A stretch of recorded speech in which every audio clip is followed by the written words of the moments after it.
Cherry blossom ba kamo?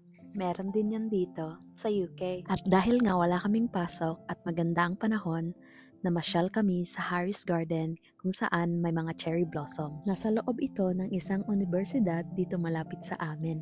Ang laki at lawak ng universidad na ito, kasing laki siguro ng UP at bukas ito sa publiko kaya kahit sino pwedeng bumisita at maglakad-lakad.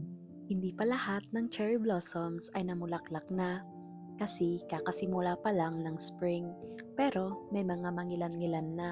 Marami-raming tao ang bumibisita dito lalo tuwing spring or summer. Maiba't iba kasing bulaklak at halaman ang makikita dito sa garden na ito. At ang pinakamaganda sa lahat, librang pumasok dito. Isa ito sa ikinaganda dito sa UK, lalo tuwing spring or summer.